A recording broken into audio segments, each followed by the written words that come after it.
अस्सलाम वालेकुम, कैसे हैं आप सब लोग? उम्मीद है खैरियत से होंगे।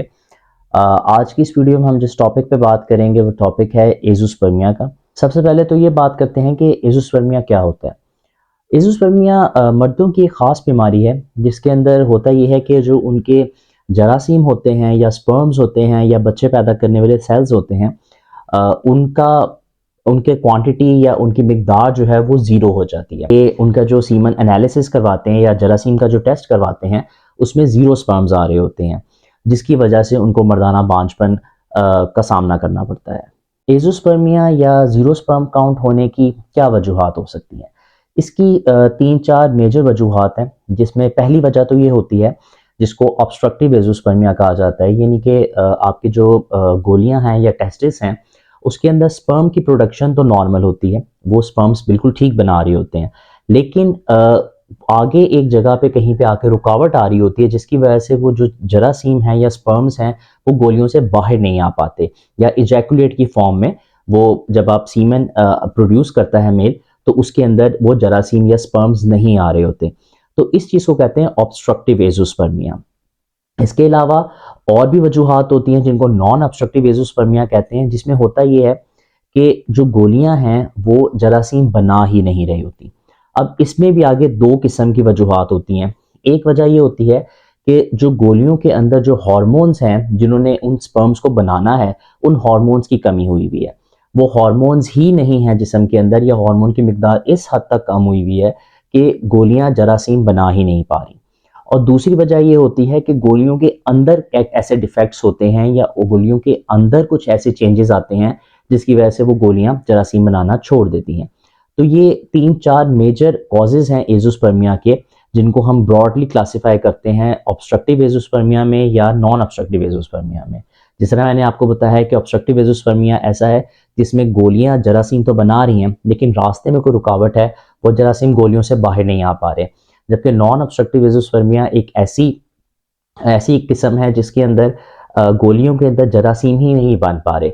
इसमें भी आगे दो वजूहात हैं, जिसमें या तो जरासीम बन ही नहीं पा रहे हार्मोन्स की कमी की वजह से, या जरासीम नहीं बन पा रहे कि गोलियों के अंदर इंट्रिंसिक कोई डिफेक्ट है या गोलियों के अंदर कोई प्रोडक्शन डिफेक्ट हुआ हुआ है। जब भी कोई मर्द मर्दाना बांझपन के साथ क्लिनिक में आए या डॉक्टर के पास जाता है, जो बेसिक एक टेस्ट कराया जाता है उसको सीमन एनालिसिस कहते हैं।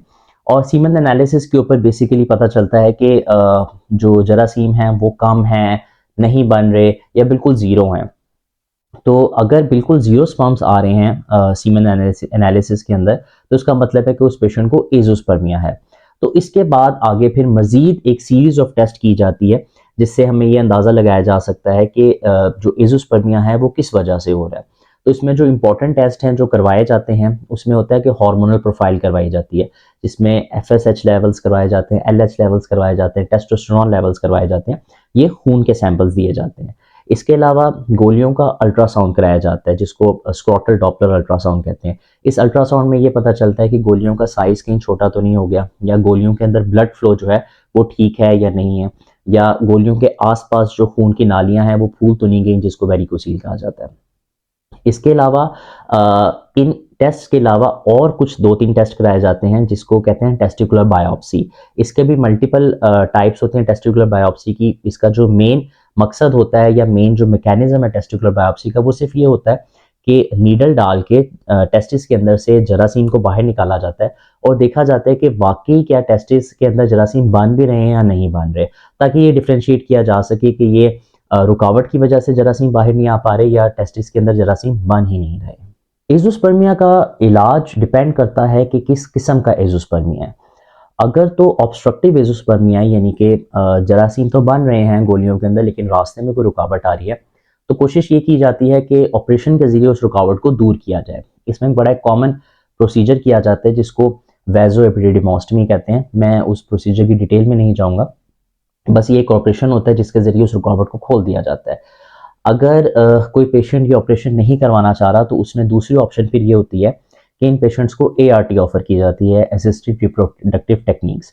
उसमें किया जाता है कि गोलियों के अंदर से जरासीम को बाहर निकाला जाता है, और या तो डायरेक्टली उन जरासीम को आप जो उनकी वाइफ होती हैं उनके रहम में डाल दिया जाता है, या ये किया जाता है कि मर्द के जरासीम लिए जाते हैं और खातून के जो ओवरीज के अंदर से जो ओसाइट्स होते हैं या उनके जो अंडे जिनको आम अल्फाज में कहते हैं उनको लिया जाता है, उनको लेबॉर्ट्री में मिलाया जाता है और उनको जब मिला के जब वो एक जाइगोट बन जाता है या वो एक बच्चे की बिल्कुल इनिशियल स्टेज बन जाती है तो उसको दोबारा से खातून के रहम में रख दिया जाता है। तो ये एक और ट्रीटमेंट ऑप्शन अवेलेबल होती है उन पेशेंट्स में जिनको ऑब्स्ट्रक्टिव एज़ोस्पर्मिया हो। इसके अलावा और ट्रीटमेंट ऑप्शंस ये होती हैं कि अगर एक पेशेंट के अंदर हार्मोन्स की वजह से, हार्मोन्स की कमी की वजह से एज़ोस्पर्मिया हो रहा है तो उनको वो हार्मोन्स एक्सोजेनसली यानी कि बाहर से वो हार्मोन्स दिए जाते हैं, जिसके अंदर वो टैबलेट की फॉर्म में भी दिए जा सकते हैं और इंजेक्शन की फॉर्म में भी दिए जा सकते हैं। टैबलेट की फॉर्म में दिया जाए तो वो डेली एक टैबलेट दी जाती है और अगर इंजेक्शन की फॉर्म में दिया जाए तो हफ्ते में 2 दफ़ा इंजेक्शन लगाया जाता है पट्टे के अंदर, जिनको IVFC बहुत कॉमन इंजेक्शन है जो इजीली अवेलेबल होता है मार्केट में, वो यूज़ किया जाता है इन कंडीशंस में।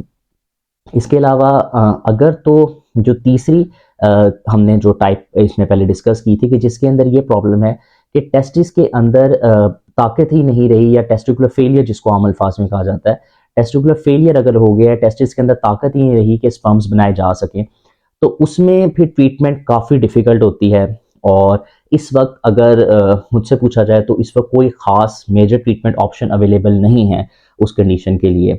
लेकिन उसमें फिर भी हम एक ट्रायल देते हैं कि हम इन पेशेंट्स के अंदर बायोप्सी करके देखें, अगर कोई स्पर्म्स थोड़े बहुत कहीं पे पड़े हुए हैं तो उनको एक्सट्रैक्ट किया जाए और फिर पेशेंट को ART की तरफ लेके जाया जाए।